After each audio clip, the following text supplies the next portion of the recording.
Welcome to a sunny book nook. Today I'm going to be wrapping up my October reads. I didn't do a wrap up for September. I think I'm just not going to do it because if I tried to film the September and October wrap up together, which is what I tried to do just now, the video is it's just too long. No one's going to watch like an hour-long video from me talking about books. So yeah, anyways, let's just jump right into it. So the first book that I read in September was Homesick for Another World by Tessa Moshfegh.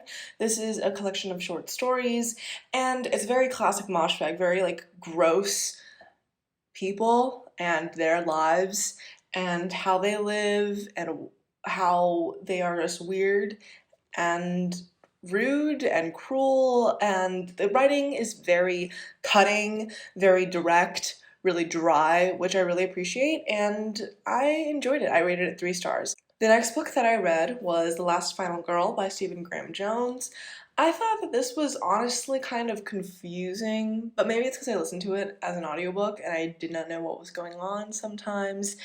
But it's basically playing on the trope of the final girl, right? And now there's one last one, I suppose, and we're following this town, these teenagers in this like suburban town, and people have been dying mysteriously, and now, you know, it's kind of like playing on the trope, and it's kind of meta in that way, but interesting enough.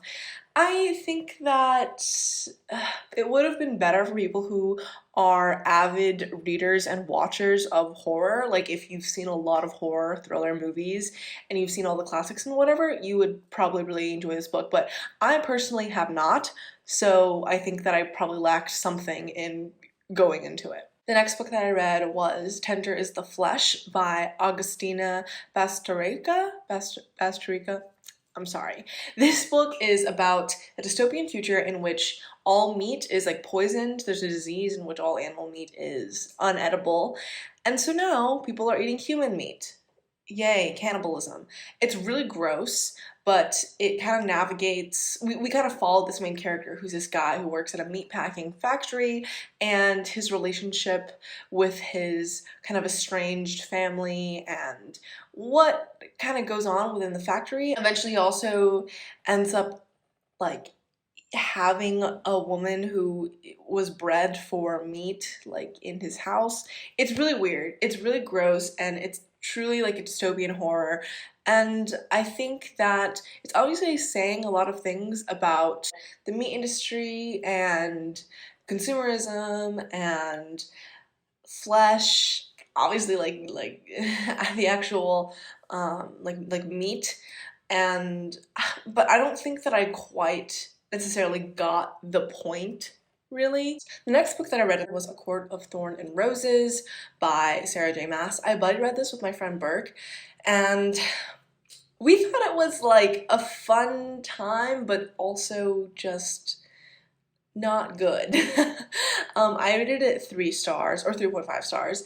I thought that it was honestly better than what I expected. Like it surpassed my expectations for a fairy romance, Beauty and the Beast retelling, heterosexual, like, love triangle bullshit stuff, right? The world building was kind of lacking a bit, but that's to be expected, and towards the kind of last third, the conflict just like ramped up, and I feel like the pacing was just a little bit off, I think. But it's such a beloved book by so many people, and so many people just like are just obsessed with it. It's like a cult classic. It's a favorite of BookTube and Book Twitter, and I understand why. Like, I get it. I understand the mass appeal. By the way, most of my wrap-ups are kind of extended versions of my Goodreads updates because I am very diligent about updating Goodreads. So follow me on there or friend me on there if you haven't already. Send like a message when you friend me that you're watching my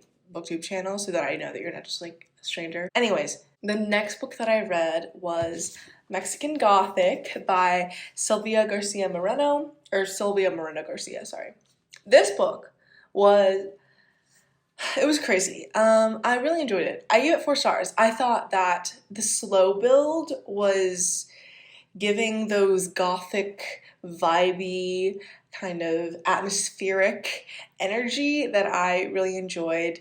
But I also was like, what is going on for the first half of this book? But then once we figured out what was going on, I was like, what the fuck? And it was just like everything was just flying past me, and I actually really enjoyed it. I like that build up, and I thought that the idea, like the concept behind the horror and the different relationships and how it was played out was really fascinating, and I really enjoyed it. So many people have been reading this in the months of September and October, I've noticed, and a lot of people have been putting up their reviews. So yeah, you should go watch some of those if you want to know more in depth about this book, because I'm sure they can talk about it better than I can for a longer period of time than I can. I just thought that this was just really good, and I think the hype is deserved. A good creepy read. Enjoyed it. But it's also, the thing is that it's creepy, but it's not like scary. Like, it didn't scare me. I was just like, what's going on? Oh my god, this is kind of dark or whatever. Oh, and I also think that it did some really interesting commentary on, like, well, okay, I feel like a lot of this book is kind of an extended metaphor for colonialism and also racism, and because, like, the house that the girl comes to live in, the guy who, like, owns it is definitely, like, a race scientist, like a eugenicist, and it's just, it's really creepy and gross. So yeah, definitely read this book if you haven't already, and that sounds interesting to you. The next, like, 9 to 10 books that I read were all comic issues of this series called Something is Killing the Children by James Tynion IV. These were crazy. I really enjoyed all of them. Basically, it's about this town, there's children in it, and there's something that's killing the children. So yeah, pretty self-explanatory. But basically, there's also this girl who's like a monster hunter, and we see her kind of trying to dodge and work around just the tragedy of the dynamic of, like, oh, a bunch of boys just, like, got fucking murdered, like, slaughtered in one night, and now the town is reeling because of it. It was just really good. I think that the art was incredible, very scary. I was like, whoa, this is very gory and gross. But I also thought that the different plot lines and the different characters and stuff, just very compelling. I really enjoyed it, and I'm really looking forward to volume 2 because that shit was crazy. And in the midst of reading Something is Killing the Children, I also read Truly Devious. I thought that the cliffhanger at the end, I was like, what is going on? I need to read the next book immediately. But I also thought that the alternate timelines and stuff that got sprinkled throughout was an interesting way of formatting the book, but it definitely was giving, like, young adult mystery vibes, which isn't necessarily my cup of tea all the time, but I think it was done pretty well.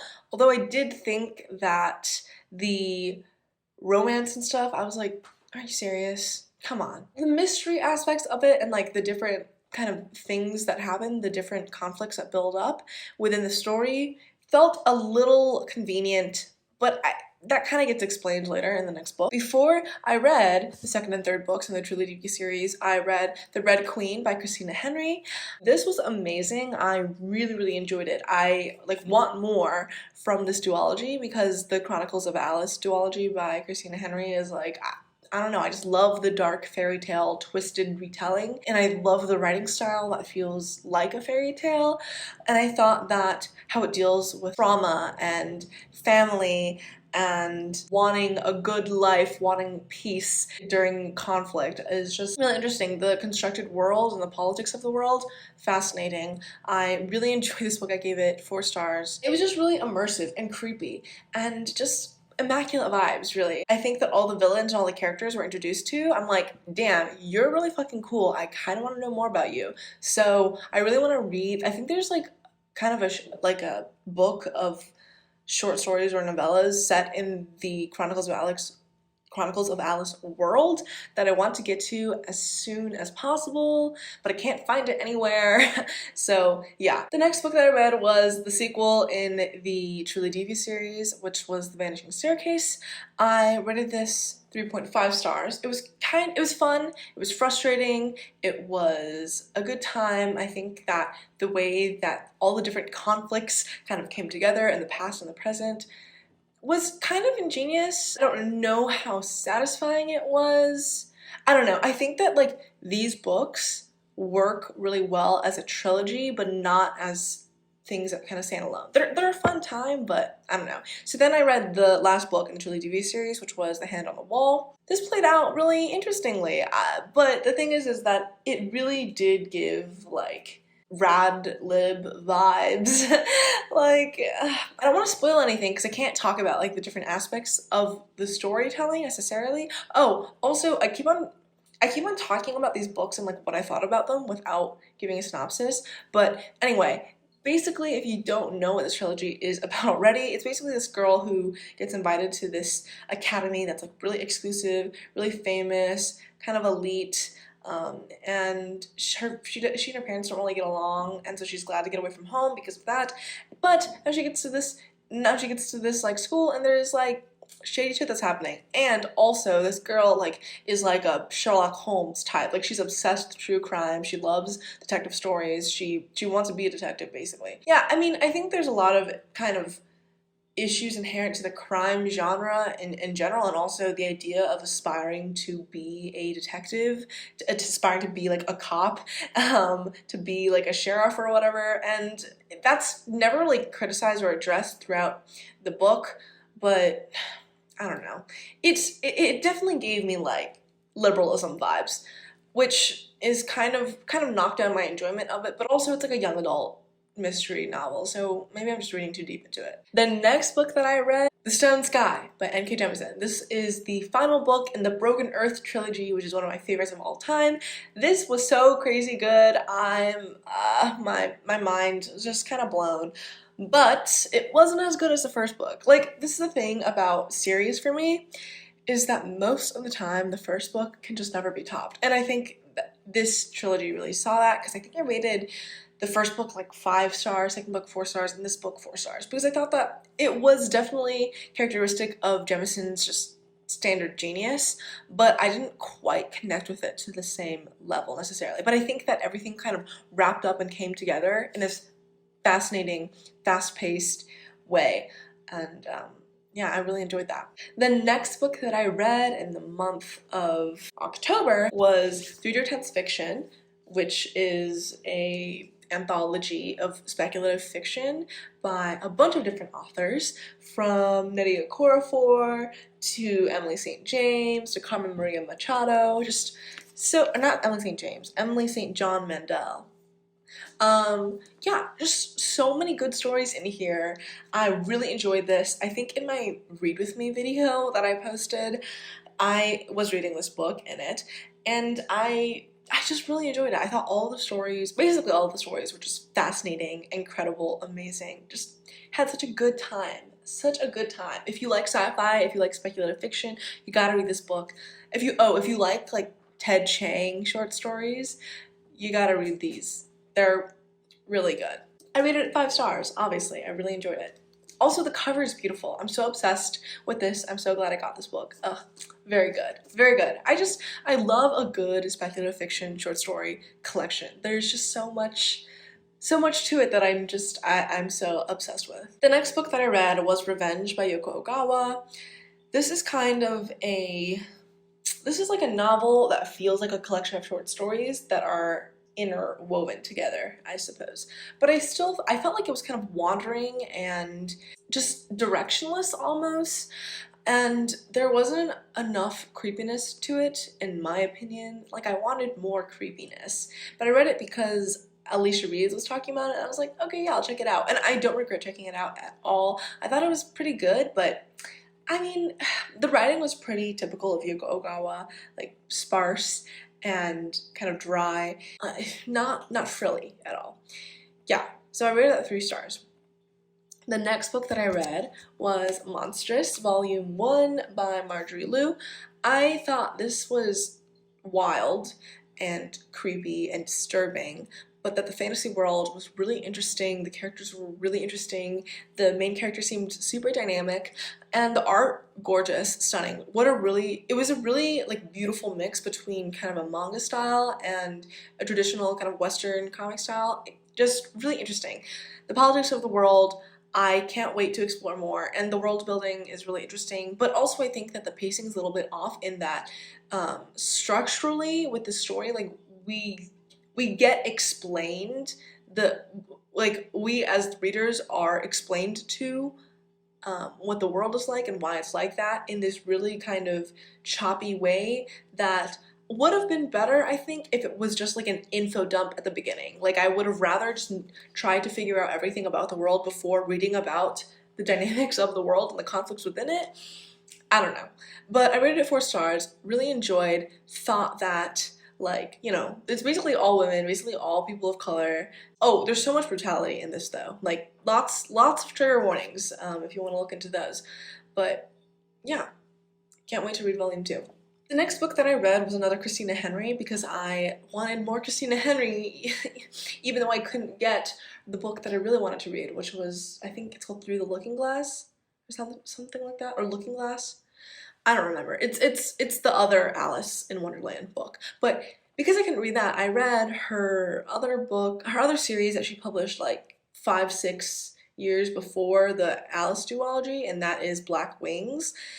This was kind of like a horny, dark fantasy with like demons and devils and angels and a main character who's like this middle-aged woman who is like working in this bureaucratic, like, kind of firm collecting souls after the people die, and so they can like ascend into either like heaven or hell or whatever, or into the afterlife.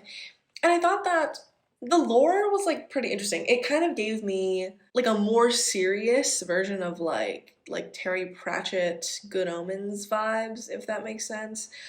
It's a little bit flippant in its world building and in how these supernatural creatures are portrayed.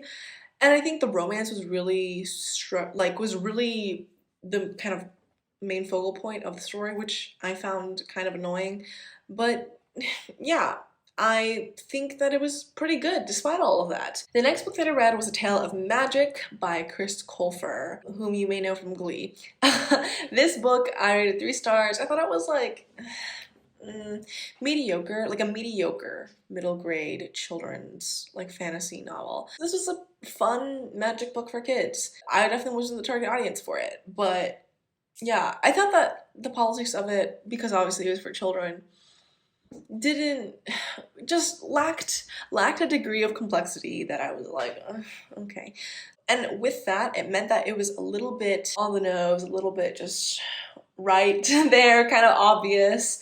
The next book that I read was The Ballad of Black Tom by Victor Lefal. I rated this 3.5 stars because I thought that it was really interesting. The concept was well delivered, and the plot points and just the general kind of structure of the story, really fascinating, really interesting. But I think it was just too short and it went over my head, which is why it was a 3.5 star for me. It was a really interesting like blend of genres because it's historical fiction. It's set in like Harlem in the early 20th century, but it's also horror, supernatural. There's like elements of that, and there's also kind of like a family drama aspect of it, a kind of speculative feel to it. Like, it's just a fun little intersection of genres, and it's a really short novella, so I definitely would recommend it. Like, go check it out if that sounds interesting to you at all. The next book that I read was The Monster of Elendhaven by Jennifer Geisbrecht. This book was really cute. I really liked it. I mean, cute in a dark way. It's basically about this monster and the guy who like created the monster, kind of. Well, not created, like the monster is like a sidekick to this like this accountant type guy, and they have this kind of homoerotic relationship, like cute banter, but it's a pretty dark, dreary fantasy world, like this kind of grim town by the sea, like not really happy ending, kind of just dark. It's like kind of like Frankenstein, but like gay, you know? Also kind of horny, but I rated it 3.5 stars. I had a good time. I enjoyed it. The next book that I read was The Jumbies by Tracy Baptiste. This is kind of a zombie Caribbean island story. It's a children's like middle grade kind of book, so again, not the target audience. I thought it was pretty good though. I enjoyed it. I thought that The diversity felt genuine and good and legit. I'm not quite sure what the politics of this book really are because it deals with colonialism and like settler colonialism in its supernatural horror analogy, I guess, but I don't know what I was saying. Like, I can't really tell. But I still thought that regardless from that, the plot, the characters, the kids, all cute, interesting, fun, and the audiobook is really good. I would recommend. So yeah, rated it 3 stars. The next book that I read was Cersei by Madeline Miller. I've been meaning to read this book for so long because I fucking adore Achilles by Madeline Miller. And I rated this book 4 stars, so not quite the 5 stars I gave Achilles. But I still thought it was really, really interesting. Cersei, like seeing Cersei become someone who is basically a nobody in the eyes of her mother and the gods, to someone who makes a name for herself as a witch and her own skills and her within the scope of her immortality and her place weaving in and out of Greek mythological stories. Fascinating, so beautiful for me to read. And Madeline Miller's writing is so moving, but in a almost like quiet way. I really, really just like, I wanted to read a book about a lonely woman, and I read a book about a lonely woman. It was just it was like soothing for the soul, really. The witchcraft, the magic, the family, just, and also like the section of the book where she's just like living on an island by herself, just gathering herbs and, you know, turning men into swine. Very cottagecore. I loved it. I thought it was great. I really just, I enjoyed. I also just really thought that Madeline Miller, like, portrayed Cersei as a mother so tenderly as well. Just a very beautiful book. I rated it 4 stars. The next book that I read was If I Had Your Face by Frances Cha. This is basically set in Korea, I think. Well, a bit in Korea, a bit in the US, and it's about beauty standards for women, and everyone gets surgery to like look better, and just like how women are treated by society. We follow a bunch of different characters who kind of overlap a little bit, but not really too. I just thought that it was like this cool, like a very cool, very almost like introspective look at gendered national identity and culture. Yeah, I really enjoyed it. I rated it 4 stars. I think that also the cover is beautiful. My camera just randomly cut me off. Rude. But yeah, highly recommend. If you like literary fiction about adults, read this. I think if you liked Real Life by Brandon Taylor, you would like this book too. The next book that I read was When No One Is Watching by Alyssa Cole. I feel like everyone read this book in the month of October or in September, and for a good reason. It is a thriller that is phenomenal. People are comparing it to like Get Out or like Jordan Peele, and I definitely see that because it kind of takes the genre of horror and uses it to tell a message about racism and anti-Blackness and how it manifests itself in the real world using supernatural elements, which this book does really well. But I feel like the build-up to it, the first maybe 70% of the book, I was like, what? Some of the pacing was a little bit off for me because the last like fifth of the book was crazy. It was insane. I was like, what is going on? We are literally like, this is so wild. So yeah, like, I think that you should definitely read it though, because it definitely talks about gentrification and white people and white women in this really just like way. I thought that the romance though, which like was a pretty big part of the novel, not for me personally. I wasn't the biggest fan, but Alyssa Cole is like a romance writer, so yeah, if you like romance, you'll like this book, I think, too. So yeah, those are all the books that I read in October. That's my wrap up for October. Forgot to film an outro, but thank you so much for watching. I'll see you in my next video. Like, comment, subscribe, all this stupid bullshit. Bye. Have a good day.